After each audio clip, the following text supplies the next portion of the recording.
Hello बच्चों, कैसे हैं आप सब। आशा है आप सभी सकुशल होंगे, है ना। तो आज हम अपठित गद्यांश पढ़ेंगे, ठीक है।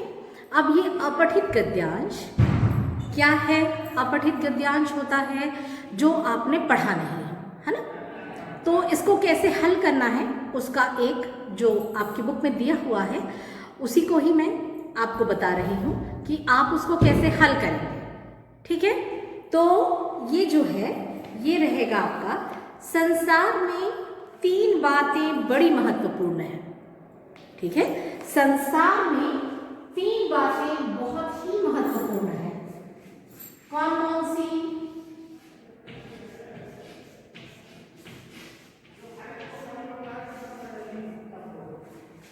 कौन कौन सी बातें बहुत महत्वपूर्ण होती हैं भाई?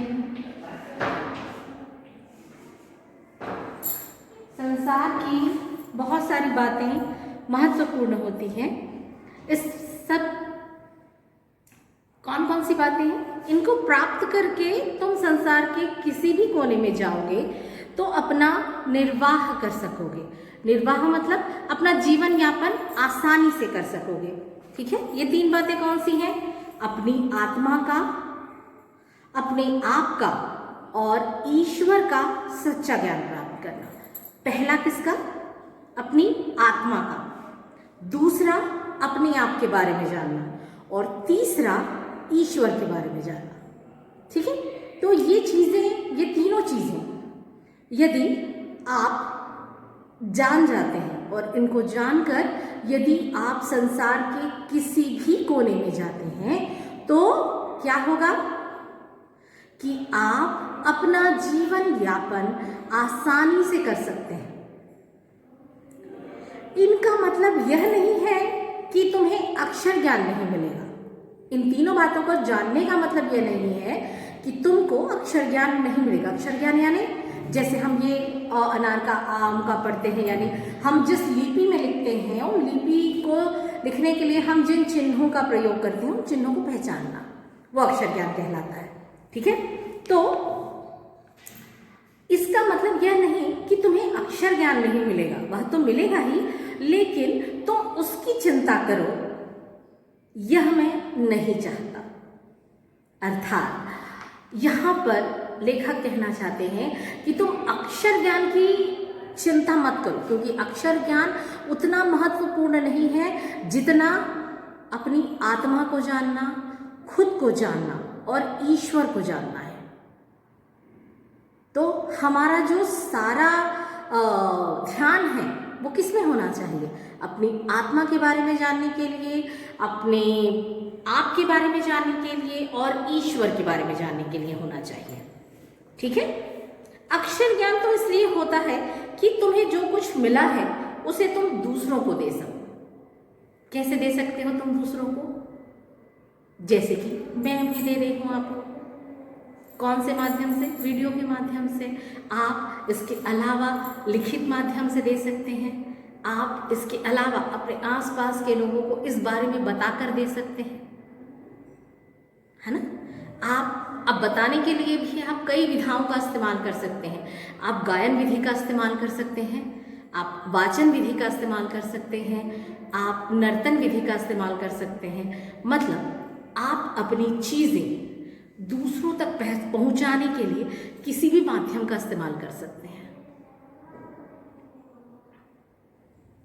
यदि आप अपनी ज्ञान को लिपिबद्ध करके यानी लिखित रूप में, है ना, आपके पास जो ज्ञान निहित है, आपके पास जो ज्ञान है उसको यदि आप दूसरों को बताना चाहते हैं ताकि लोग लंबे समय तक उसको पढ़ें, तो आप उसके लिए उसको लिपिबद्ध करते हैं, शब्दों में पिरोते हैं। उसके लिए आपको अक्षर ज्ञान की आवश्यकता है।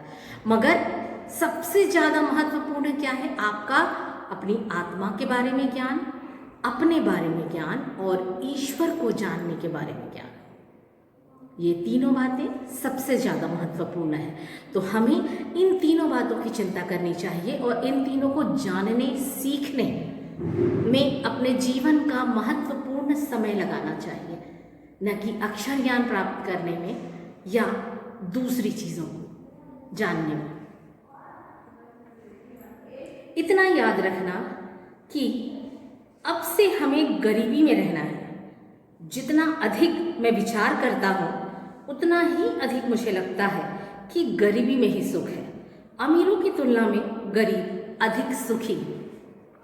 अर्थात हम इन चीज़ों को जानने के लिए, इन तीनों चीज़ों को जानने के लिए, अर्थात अपनी आत्मा के बारे में जानने के लिए, अपने बारे में जानने के लिए या ईश्वर के बारे में जानने के लिए, यदि हम जितने ज़्यादा गरीब रहेंगे उतने ज़्यादा हम सुखी रहेंगे। क्यों ऐसा है? ऐसा इसलिए है क्योंकि अमीरों के पास में दूसरी चीज़ों का सुख बटोरने के लिए समय होता है, पर अपने बारे में जानने के लिए उनके पास समय नहीं होता है।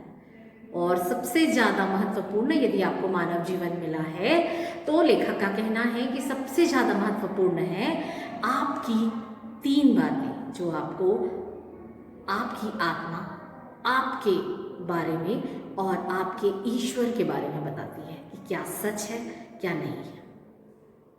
इसलिए इन सब बारे में जानना बहुत ज़रूरी है। और साथ ही साथ इसी कारण उन्हें गरीबी भी बहुत पसंद है, क्योंकि उनका मानना है गरीबी में हमारा भटकाव नहीं होता है। अर्थात हम दूसरे संसाधनों पर आश्रित नहीं होते हैं, हम अपने ऊपर कार्य करते हैं, हमें उन चीज़ों की चिंता नहीं होती है। हमारे पास यदि कोई दूसरा सामान है तो अपने आप हमारे मन में उन चीज़ों की चोरी के लिए या कोई और उस चीज़ का इस्तेमाल करेगा, इन सारी चीज़ों के लिए भय आ जाता है। तो हम अपने रास्ते से, लक्ष्य से हम भटक जाते हैं, क्योंकि हमारा ध्यान कहाँ रहेगा? हमारा ध्यान रहेगा हमारी चीज़ों को, हमारी उपयोगी चीज़ों को, या यूं कहें कि हमारी बेकार चीज़ों को के संरक्षण के लिए हमारा ध्यान रहेगा। संरक्षण अर्थात उसके रख रखाव, उनकी सुरक्षा के लिए हमारा ध्यान चला जाएगा। तो हम अपने ऊपर जो हमें ध्यान लगाना है वो हम नहीं लगा पाएंगे। हम यदि गरीब हैं, हमारे पास जब कुछ है ही नहीं तो कुछ खोने का डर ही नहीं रहेगा, और जब कुछ खोने का डर नहीं है तो हम आसानी से अपने अंदर ध्यान लगा सकते हैं और अपनी आत्मा के बारे में जानना है, अपने बारे में जानने या ईश्वर के बारे में जानने के लिए हमें जो भी रास्ते अपनाने होंगे हम वो आसानी से अपना सकते हैं। इस कारण कि बहुत ज़रूरी है कि लेखक कहते हैं कि हम गरीब रहें, क्योंकि अमीरों के पास बहुत सारी चिंताएं होती हैं दूसरी चीज़ों के लिए, लेकिन गरीबों के पास में जब कुछ है ही नहीं तो वो किसे बचाने की चिंता करेंगे? तो वो सारा ध्यान कहाँ लगाएंगे? इन तीनों महत्वपूर्ण बातों की जानकारी लेने के लिए, और यही सबसे ज़्यादा ज़रूरी है इस जीवन में। ठीक है, तो ये था आपका गद्यांश। गद्यांश को मैं उसी के शब्दों में पढ़ती हूँ ताकि आप समझ सकें कि गद्यांश में क्या लिखा हुआ है। संसार में 3 बातें बड़ी महत्वपूर्ण हैं, इनको प्राप्त करके तुम संसार के किसी भी कोने में जाओगे तो अपना निर्वाह कर सकोगे। ये 3 बातें हैं अपनी आत्मा का, अपने आप का और ईश्वर का सच्चा ज्ञान प्राप्त करना। इसका मतलब यह नहीं कि तुम्हें अक्षर ज्ञान नहीं मिलेगा, वह तो मिलेगा ही, लेकिन तुम उसी की चिंता करो, यह मैं नहीं चाहता, यानी लेखक की बात नहीं चाहते हैं। इसके लिए तुम्हारे पास अभी बहुत समय है। अक्षर ज्ञान तो इसलिए होता है कि तुम्हें जो कुछ मिला है उसे तुम दूसरों को दे सको। इतना याद रखना कि अब से हमें गरीबी में रहना है। जितना अधिक मैं विचार करता हूँ उतना ही अधिक मुझे लगता है कि गरीबी में ही सुख है। अमीरों की तुलना में गरीब अधिक सुखी है। ठीक है, ये था आपका अपठित गद्यांश। अब इसके प्रश्न उत्तर हम देखते हैं। तो पहला प्रश्न है, किसकी तुलना में कौन सुखी है? पहला प्रश्न है इसका,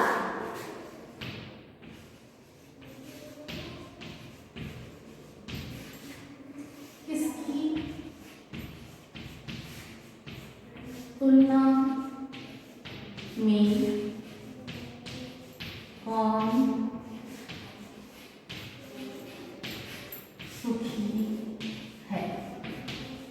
ठीक है, तो इस गद्यांश की अंतिम लाइन क्या थी कि अमीरों की तुलना में गरीब अधिक सुखी है।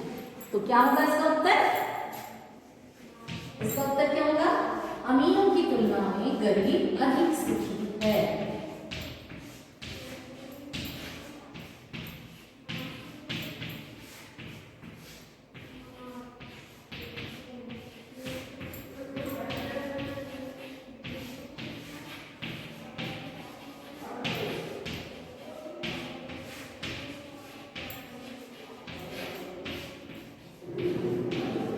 अमीरों की तुलना में गरीब अधिक सुखी है।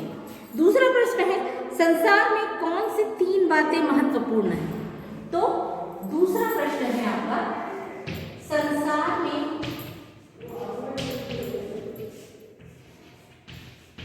कौन सी 3 बातें महत्वपूर्ण हैं?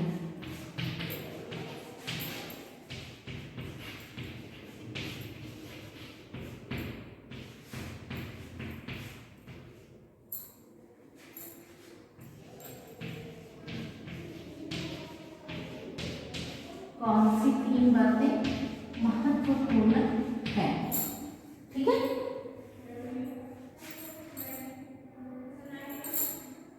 तो मैंने आपको क्या बताया, कौन सी 3 बातें महत्वपूर्ण है? सबसे पहले अपनी आत्मा के बारे में जानना, अपने बारे में जानना और ईश्वर के बारे में जानना। ये तीनों बातें बहुत महत्वपूर्ण है ना? तो क्या लिखेंगे हम? अपनी आत्मा, अपने आप,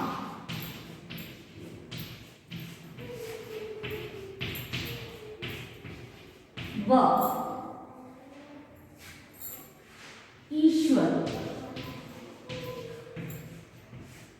के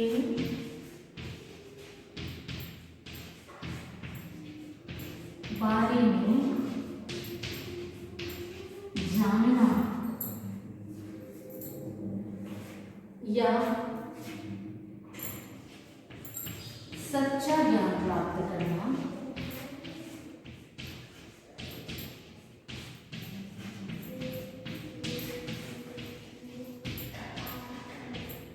सच्चा ज्ञान प्राप्त करना, ये 3 बातें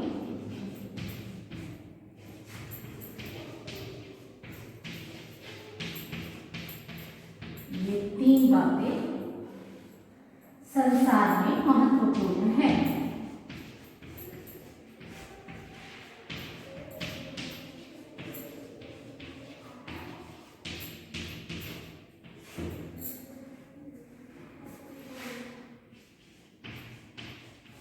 ठीक है, तीसरा प्रश्न इसमें लिखा है, गरीबी शब्द का विलोम शब्द लिखिए। क्या बोल रहा है ये? गरीबी शब्द का विलोम शब्द लिखिए। तो देखिए, ये जो गरीबी है,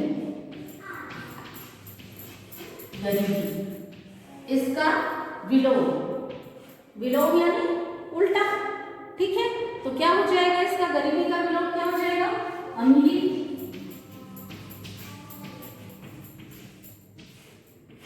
ठीक है, उसके बाद संसार शब्द का पर्याय लिखना है हमको। उसके बाद वाला क्वेश्चन क्या है? चौथा क्वेश्चन है यहाँ पर संसार शब्द का, संसार शब्द का पर्याय।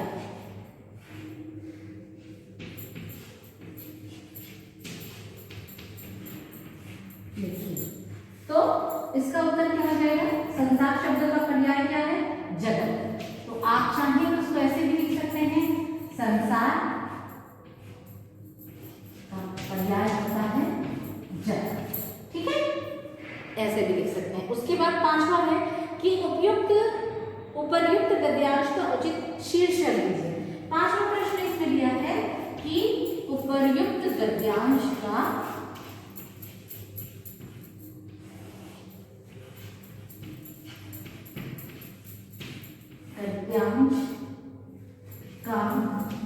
उचित शीर्षक दीजिए।